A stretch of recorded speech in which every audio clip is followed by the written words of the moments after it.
அனைவருக்கும் எனது பணிவான வணக்கத்தை தெரிவித்துக் கொண்டு, இன்றைய தலைப்பு பார்த்திங்கன்னா, முதல்ல எனக்கு பேச அனுமதி அளித்த ஈஸ்வரிராஜ் அவர்களுக்கு மற்றும் இந்த சபையில் இருக்கும் குருமார்கள் அனைவருக்கும் எனது நன்றி கலந்த வணக்கத்தை தெரிவித்துக் கொண்டு, என்னுடைய சப்ஜெக்ட் என்னென்னு பார்த்திங்கன்னா, நான் எப்போவுமே கணக்கு மட்டும்தான், வேறு எதுவும் எடுக்கிறதில்லை. 18 கருத்தரங்கத்திலையும் 17 கணக்கு தான். இன்றைக்கி நம்ம எடுத்துருக்கிறது புஷ்கர நவாம்ச பாதங்கள். அப்போ எந்தெந்த கிரகங்களுக்கு எந்தெந்த பாதம் அப்படிங்கிறத போர்டில் எழுதியிருக்கேன். இப்போ அதெல்லாம் மனப்பாடமாக இருக்கணும். 27 நட்சத்திரம் மனப்பாடமாக இருந்தால் தான் நம்ம சரளமாக விளையாட முடியும். இப்போது சூரியனுக்கு என்ன கொடுத்துருக்குறோம்? இப்போ காலபுருஷன்லேருந்து எழுதியிருக்கேன், அதை பார்க்குறதுனால பார்த்துக்கங்க.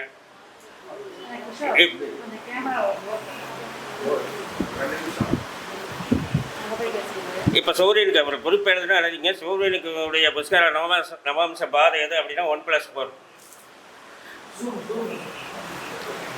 சூரியனுக்கு 1+4. இப்போ சுக்கிரனுக்கு பார்த்தீங்கன்னா 3ஆம் பாதம். சூரியனுக்கு 1+4 அப்படின்னா என்ன, நம்ம புரியுற மாதிரி சொல்கிறது தெரியும். அதாவது கிருத்திகை, உத்திரம், உத்திராடம் எந்த நட்சத்திரமாக இருந்தாலும் கூட 1+4, அதாவது 1ஆம் பாதம் 4ஆம் பாதம் ஒரு சிறப்பான புஷ்கர நவாம்சம் அப்படிங்கிறத எழுதியிருக்கோம். இதை அடுத்து பார்த்திங்கன்னா, சந்திரனுக்கு பார்த்திங்கன்னா ரோகிணி அஸ்தம் திருவோணம் எதுவாக இருந்தாலும் 2ஆம் பாதம் புஷ்கர நவாம்சம் அப்படின்னு எழுதியிருக்கிறோம். இப்போ செவ்வாய்க்கு புஷ்கர நவாம்சம் கிடையாது, கேதுவுக்கும் கிடையாது, புதனுக்கும் கிடையாது.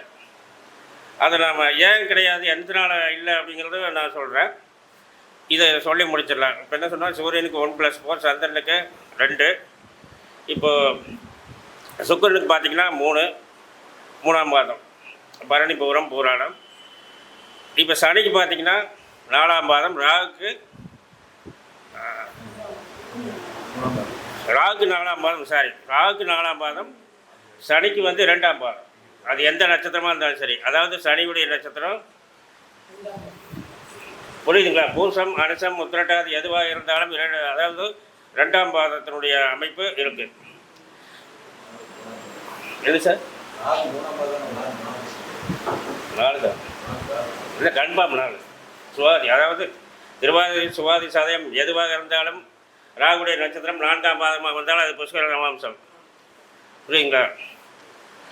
இப்படி ஒவ்வொரு எல்லாத்துக்குமே இருக்குது. அதாவது ஒவ்வொரு வீட்லேயும் 2 பேர்த்துக்கு இருக்குது. அதாவது 2 கிரகங்களுக்கு சம்மந்தப்படுது. இப்போ மேஷத்தில் எடுத்துட்டிங்கன்னா சுக்கிரன் சூரியன் புஷ்கர நவாம்சத்தில் வராங்க. ரிஷபத்தில் சூரியன் சந்திரன் வராங்க. மிதுனத்தில் ராகு குரு வராங்க. கடகத்தில் குரு சனி வராங்க. சிம்மத்தில் கொஞ்சம் சாரி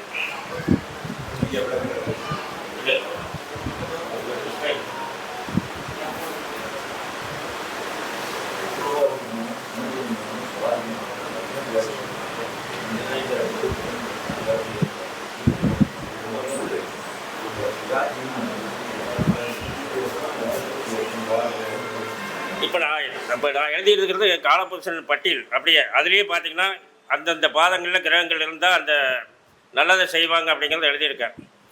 ஆனால் இப்போ கல்யாணத்துக்கு பார்க்கும்போது ஒரு பொருத்தம் பார்க்கும்போது பார்த்திங்கன்னா அதை தான் புஷ்கர நவாம்சம் முகூர்த்தத்துக்கு எடுக்கிறோம். எப்படி எடுக்கிறோம்?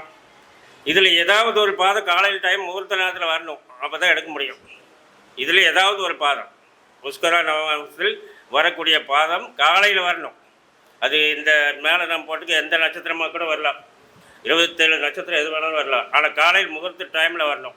இப்போ ஒரு புதன்கிழமை காலையில் 9 to 10 அப்படின்னா அந்த டைமில் அந்த பாதம் வரணும், குறிப்பிட்ட பாதம். அப்போ தான் அந்த புஷ்கர நவாம்சம் சீனிவாச பஞ்சாங்கத்தில் இருக்குது. எப்படி இருக்குது, ஏன் இருக்குதுன்னு தெரியணுமில்ல.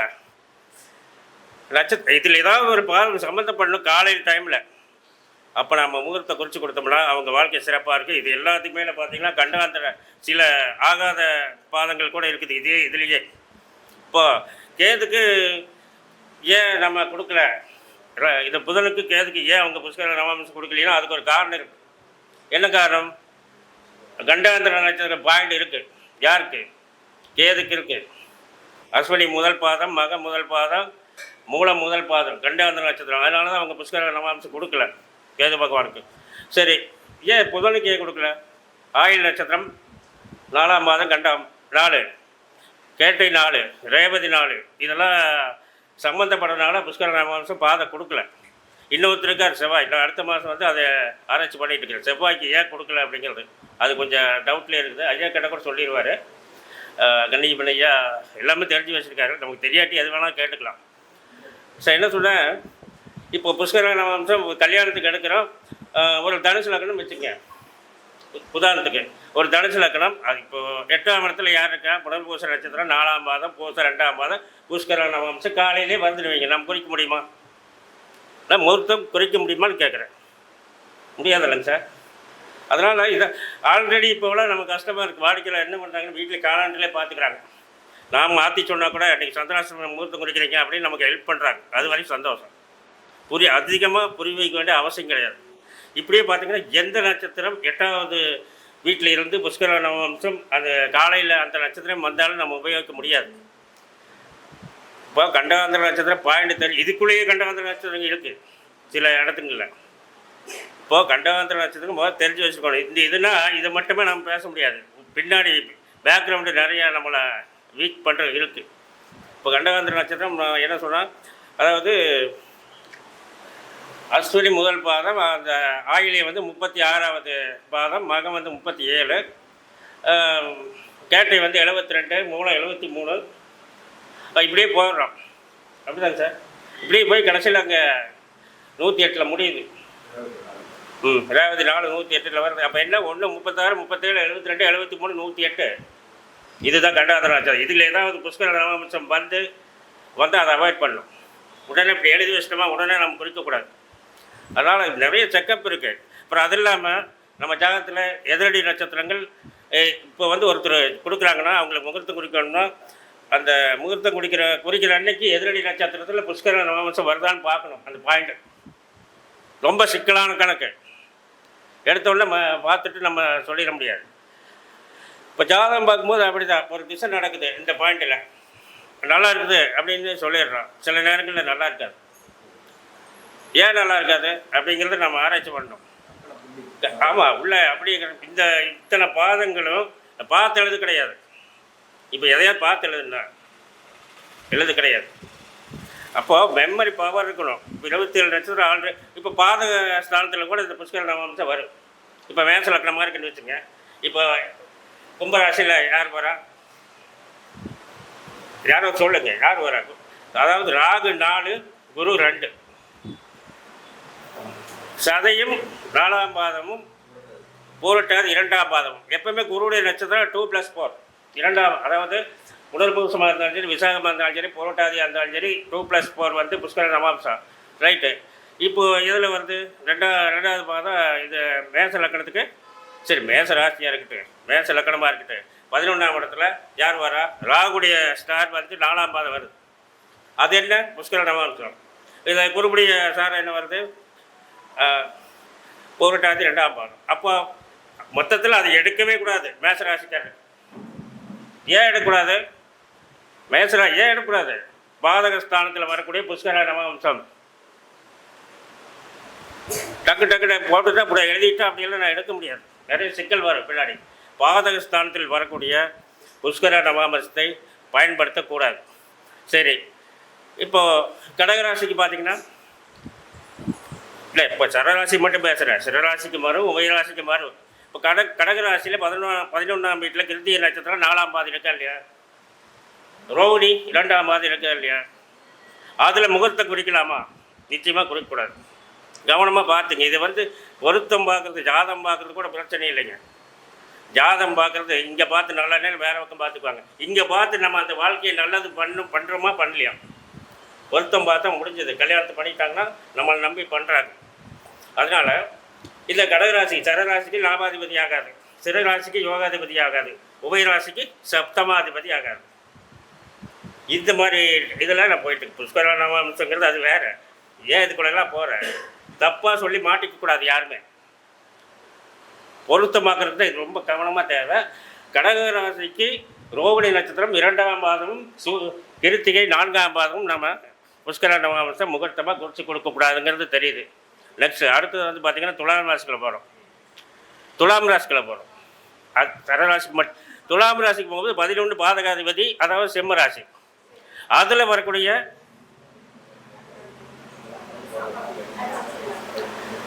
சிம்ம ராசியில் வரக்கூடிய பூர நட்சத்திரம் 3ஆம் பாதம், உத்தர நட்சத்திரம் 1 பாதம்.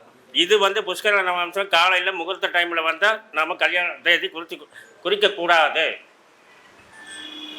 இது எல்லாத்துக்கு மேலே மகர ராசியில் பாருங்கள். மகர ராசியில் என்ன இருக்குது, மனசுக்கிட்டு இருந்தாலும் அப்படி சொல்கிறேன், எனக்கு தெரியல அங்கே எழுதியிருக்கிறது. அதனால் மகர ராசிக்கு 11ஆம் வீடு பாதகாதிபதி வீடு. அதில் யார், குருவுடைய ஸ்டார் 4ஆம் பாதம். குருவுடைய ஸ்டார் என்ன ஸ்டார், விசாகம். அனுசம் 2ஆம் பாதம். இந்த ரெண்டுலேயும் மகர ராசிக்காரர்களுக்கு முகூர்த்த டைமை குறிக்கக்கூடாது. புஷ்கர நவாம்சமாக இருந்தாலும் கூட, சரிங்களா, சொல்கிறது புரியுதுங்களா? அதே மாதிரி சிறராசிக்கு பார்த்தீங்கன்னா 9ஆம் இடத்துல இப்போ என்ன சொல்லுவா, சிறராசி மிகப்பெரிய பாக்கி, இது மாதிரி 9ஆம் இடம் மாதிரி பார்த்ததே இல்லையா, உனக்கு மிகப்பெரிய பாக்கியம் கிடைக்குமையா அப்படிங்கிற. அப்புறம் பாதகஸ்தானம், அது ஏன் பாதகஸ்தானம் மாற்றி சொல்லுங்க.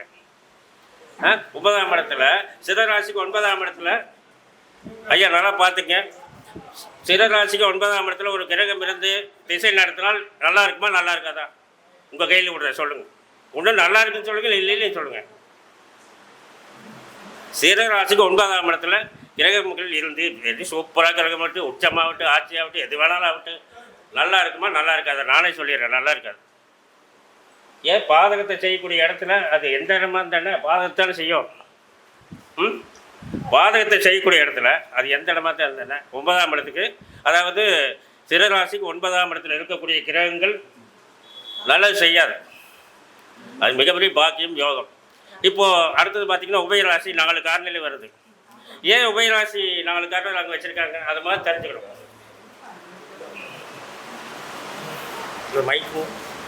மைக் இல்லையா?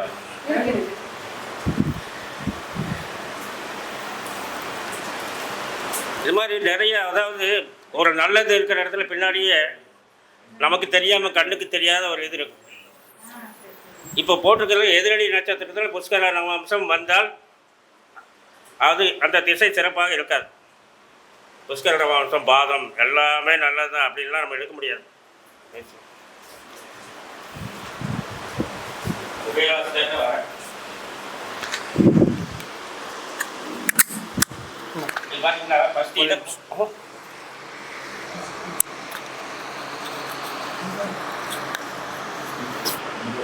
இப்போ இது இப்போ சரராசிங்கிறது பார்த்தீங்கன்னா ஏ குரூப் என்ன 4,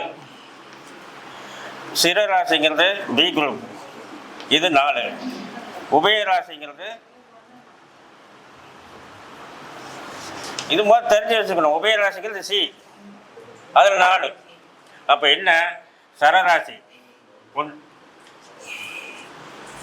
இது ராஜாக்கள் ராசி, ஜென்ஸாக இருந்தால் லேடிஸாக இருந்தால் ராணி, இளவரசியை எடுத்துக்கலாம். இது யார் பிறந்தாலும் அவங்க இளவரசி தான். அந்த காலத்தில் அப்படித்தான் இருந்தாங்க ராஜா. அந்த காலத்து இளவரசி எல்லாம் இந்த 4 இதில் தான் இருந்தாங்க ராஜாக்கள் காலத்தில். ஆனால் அந்த ராஜா, பெண்ணாக அந்த ராணி. சரி, அடுத்தது இது மந்திரி 2வது போட்டுக்கலாம்.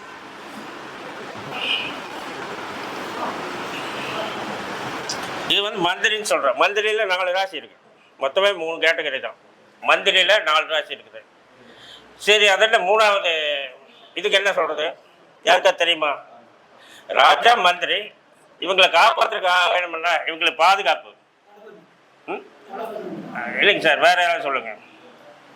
சிப்பாய்கள், சரி, தளபதி சிப்பாய் எல்லாமே ஒன்றா எடுத்துக்கங்க. சிப்பாய்கள் ராசி பார்த்தீங்களா 4 காரணிலையுமே இருக்குது.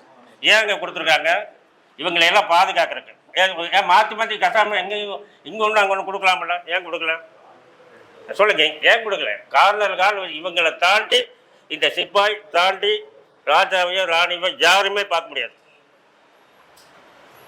இந்த மாதிரிலாம் நிறைய இருக்குது. இப்போ இந்த மாதிரி புஷ்கர நவாம்சத்தில் கிரகங்கள் இருந்தால், அதாவது என்ன சொல்லியிருக்கிறேன், இதுக்கு 7ஆம் இடத்துல இருக்கக்கூடிய, இப்போ தனுசு ராசியில் ஒரு பெண்ணோ பையனோ வர்றாங்க பொருத்தம் பார்க்குறக்கு, இந்த ராசிக்கு 7ஆம் இடத்துல இருக்கக்கூடிய புஷ்கர நவாம்சத்தை பயன்படுத்தக்கூடாது. ஏன்னா கேந்திர தோஷம், சரியான கேந்திர தோஷம். இதே தனுசு ராசிக்கு இங்கே இருக்கிற புனர்பூச 4ஆம் மாதம் பூச 2ஆம் மாதம் காலையில் முகூர்த்த டைமில் வந்தால் அதை முகூர்த்தமாக நம்ம குறிக்கக்கூடாது. நல்லது தான், நல்லாத்தான் இருக்குது. கடைசியில் என்ன செய்யும் அது வேறு. அதே மாதிரி 4 காரணம் இருக்குது அப்படின்னு நீங்கள் எடுத்துக்கலாம். இங்கேருந்து எடுத்திங்கன்னா இந்த சூரியன் உத்தரம் 4 அஸ்தம் 2 இந்த 2 ஒரு காலையில் சுப முகூர்த்தத்துக்கு வந்து தான் நம்ம குறிக்கக்கூடாது. இப்படியே அந்த 4 காரணலையுமே நேரு வரக்கூடிய புஷ்கர நமாம்சத்தை நம்ம பயன்படுத்தக்கூடாது. இப்போ இதுல என்னென்ன நட்சத்திரம் யாருக்கு புரியுது, என்ன நட்சத்திரம் இருக்குன்னு முதல்ல தெரிஞ்சுக்கணும். இங்கே எழுதியிருக்குன்னா என்ன, இதை வந்து என்ன பண்ணணும், பரணியை எடுக்கணும். இங்கே எழுதியிருக்கிறது பூரம், இது பூராடம். சரிங்க சார், தெரிஞ்சுக்கணும். ஆமாம், சுக்கிர நட்சத்திரம், இது சூரியன் கிருத்திகை. இங்கே ஒரு புஷ்கர நவாம்சம் இருக்குது, மேசத்தில் 1 இருக்குது, ரிஷபத்தில் 1 இருக்குது. இப்போ ஜாதகம் இதை எதுக்கு போட்டுக்கணும்னா, ஜாதகம் பார்க்க வர்றாங்கன்னா என்ன செய்யணும், லக்கணம் யாருடைய இதில் இருக்குன்னு போட்டு இங்கே எழுதிக்கணும். ஜாதகம் பார்க்க வரும்போது பலன் சரியாக சொல்ல முடியும்.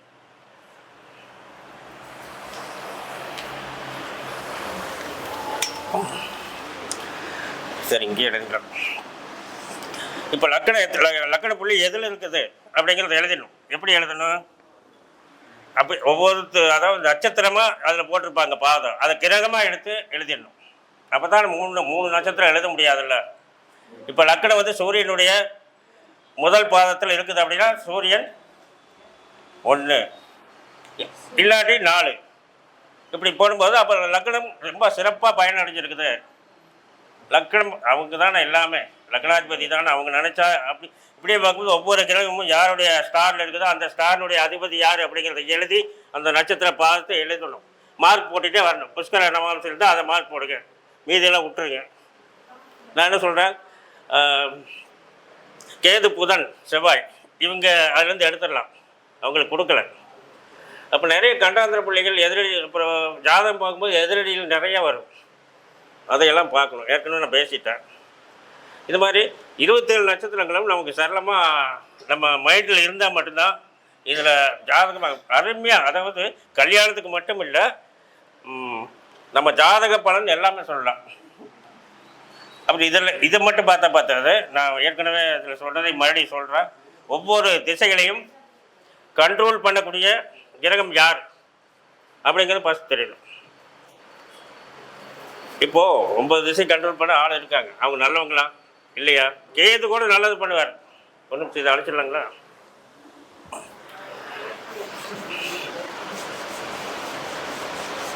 அதை பற்றி சொல்லிட்டு முடிக்கிறேன்.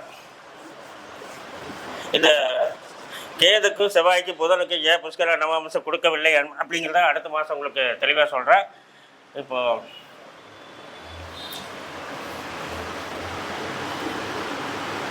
1 2 3 4 5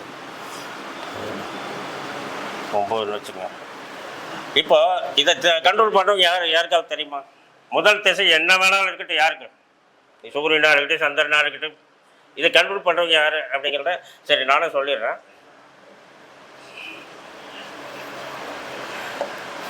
இப்போ கேது திசை இங்கே வருது, 4வது திசை கேது வருது. கேது என்னமோ கேதுனால பயம், பாட்டியும் பயந்துக்குவாங்க கஸ்டமரே, ஐயோ கேது வருது, இந்த கேதில் கல்யாணம் பண்ணக்கூடாது. எத்தனை பேர் இந்த 4வது திசையை கேது வந்து கல்யாணம் பண்ணிக்கிறாங்க, சிறப்பாக இருக்காங்க. என்ன காரணமாக, இது வந்து சேமம், இது வந்து ஜென்மம், இது சம்பத்து, இது விபத்து, சேமம், விருத்தியக்கு, ஜாதகம், வதை, மைத்திரம், அதிமைத்திரம், இதெல்லாம் மனப்பாடத்தெல்லாம் நம்மகிட்ட இருக்கணும். அப்போ தான் நம்ம நடக்கிற திசை அது நல்லதா இல்லையான்னு நம்மளே முடிவு பண்ண முடியும். அதுக்கடுத்து அவன் உச்சம் இவன் உச்சம் அப்படிலாம் நான் பேசுறதில்ல. அப்படி பேசினா கடைசியில் இன்னைக்கு உச்சம் அப்படின்னு பிச்சை எடுத்துட்டு இருக்கிறனால அப்படிமா ஒரு திசை உச்சமாக இருக்குது அப்படின்னா அது கண்ட்ரோல் பண்ணுறது யாருன்னா சூரியன். இதை ஒவ்வொரு தடவையும் சொல்லிட்டு இருக்கிறேன், உங்களுக்கு வராதவங்க கேட்குற. 2வது வந்து புதன், 3வது ராகு, குரு. சில பேர் இதை சந்திரன் சொல்லிட்டு இருக்காங்க, நான் அப்படி சொல்லலை. நான் என்ன எடுக்கணும் அதே தான். இது வந்து கேது, இது வந்து சந்திரன், சனி, வதை சனி, சாதாரண சனி இல்லை, வதை தாரையில் வரக்கூடிய சனி 7வது திசையாக வந்தால் என்ன சொல்லிக்கிறாங்க, அதுக்கு மேலே இருப்பாங்களா? உயிரோட, அப்போ எந்த வயசோ அதெல்லாம் கணக்கு இருக்குது. 8 வந்து பார்த்திங்கன்னா சுக்கிரன். புரியுதா?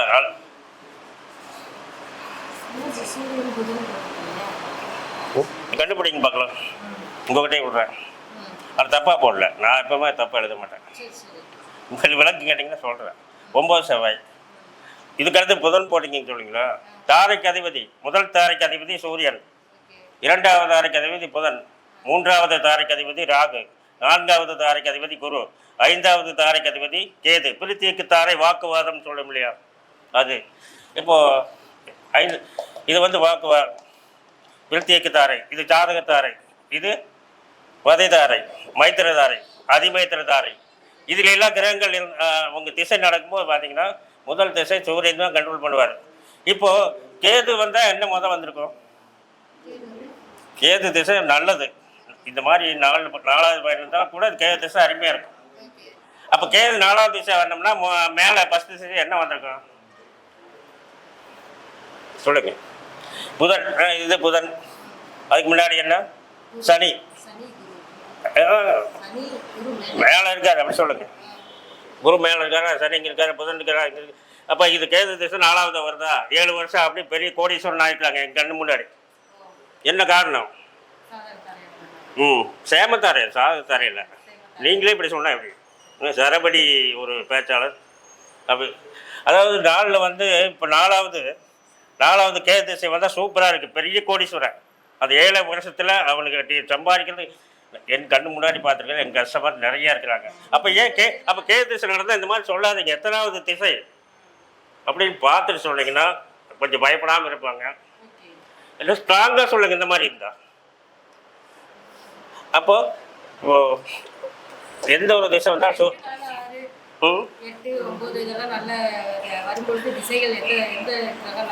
நல்லா இருக்கு. 8ங்கிறது இருக்கிறதுலையே மைத்திரம் இருக்கிற பெரிய நண்பன், சரியான நண்பன், உயிரை கொடுத்து காப்பாற்றக்கூடியவங்க.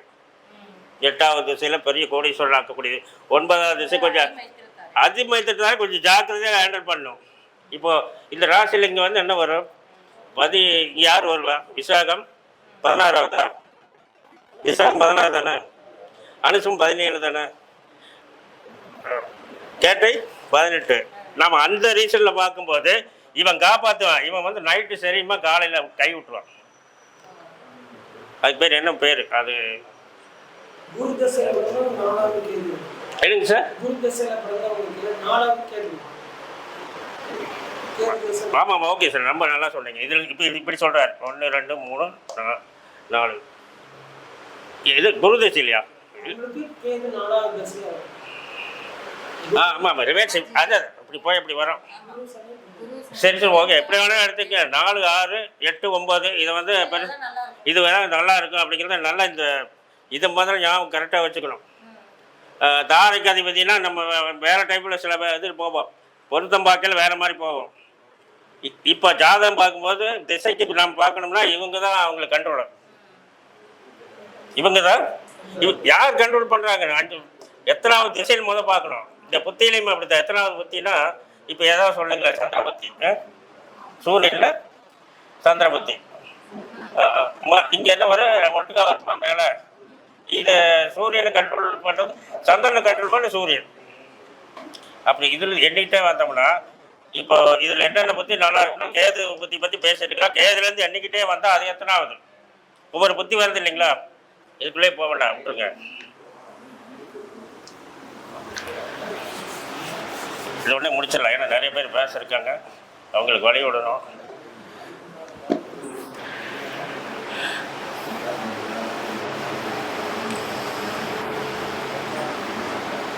இப்படி போடுற இது ராகு யார் பண்ணுவான்?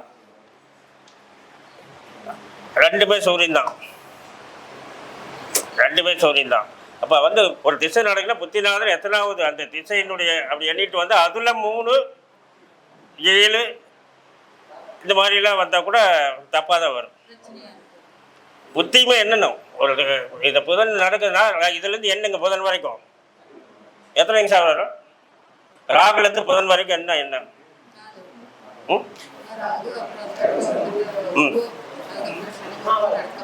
எத்தனை ஆகுது? அதுதான் வருதா அப்பா வந்து மார்க். இதை என்ன சொல்லுவோம், நம்ம என்ன சொல்லுவோம், காலப்பகை. காலப்பகைன்னு சொல்லிட்டு கட்டி போட்டு அவங்க ஏதாவது பெருசாக பண்ணலான்னு வருவாங்க, அதை அப்படியே ஸ்டாப் பண்ணிடுவோம். தெரியுதா காலப்பகை என்ன சொல்லுது? ராகு திசையில் புதன் பற்றி என்னுடைய இதில் என்ன சொல்லுது நீங்களும் பாருங்க, சொல்லி பாருங்க, சிறப்பாக இருக்குது. இந்த மாதிரிலாம் போடுங்க. காலப்பகைன்னா எதையுமே ஒன்று வந்து ஆகாதுன்னா ஒதுக்கி வைக்கக்கூடாது. யார் ஆகாதுன்னு நினைக்கிறோமோ, கேது ஆகாதுன்னு நினைக்கிறோம், இங்கே என்ன பண்ணுறாரு, நல்லது செய்கிறார். அதனால் இந்த மாதிரி நிறைய ஆராய்ச்சி பண்ணி இது பண்ணுங்கள். அடுத்தடுத்து பேச வரக்கூடிய அவர்களுக்காக என்னுடைய பேச்சு அவங்களுக்காக கொடுக்குறேன். சரிங்களாம்மா?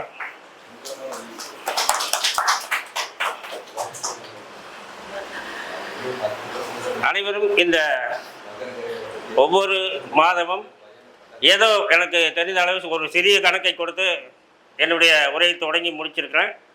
இதை பார்ப்பவர்கள் ஏதாவது அதில் தவறுகள் இருந்தால் சுட்டி காட்டுங்க, ஃபோன் பண்ணுங்கள். எனக்கு என் நம்பர் சொல்கிறேன். அதாவது 9488137784 94 88 13 77 84. இதுவரை எனக்கு பேச வாய்ப்பளித்த திருப்பூர் சகோதரிகள் சார்பாக ஈஸ்வரிராஜ் அவர்களுக்கும், வந்திருக்கும் சபையில் அமர்ந்திருக்கும் என் குருநாதர் அவர்களுக்கும், எனது வாய்மொழியை இதுவரை ஒரு சிறப்பாக ஒரு பொறுமையாக கேட்ட உங்கள் அனைவருக்கும் எனது நன்றி கலந்த வணக்கத்தை தெரிவித்துக் கொண்டு விடைபெறுகிறேன். நன்றி, வணக்கம், வாழ்த்துக்கள். இது வேறையா வரும் இடத்தை பார்த்து திடீர்னு கேட்டிங்களே. சரி, போன மாதம் பாடினது பாடக்கூடாது, புலிப்பானை எழுதி வச்சது. சரி, புத்திரஸ்தானம், புத்திர தோஷம் அப்படிங்கிறதுக்கு என்ன பாடல்? ஏன்னா சொன்னது பாரு, மாதம் பூரா எதையும் இது பண்ணிக்கிறோம். புத்திர தோஷம், அதுக்கு வந்து நம்ம பரிகாரம் சொல்கிறதுனா என்ன பாடல்? அதாவது, பாரப்பா இன்னும் ஒரு புதுமைகளை பஞ்சமத்தில் கருணாகன் அமர்ந்தவாறும் கூறப்பா குமரனுக்கோ புத்திர தோஷம் தீர்ப்பதற்கு வழி சொல்வேன் மைந்தா. கூறப்பா கோதையர் அரசு சுற்றி குற்றமில்லா கண்ணியருக்கு உத்தம ஸ்தானம் செய்தால் வீரப்பா விலகமில்லா தோஷம் தோஷம் விதியுள்ள ஜென்மனவன் ஜனிப்பான் பாரு. சரிங்களா? என்ன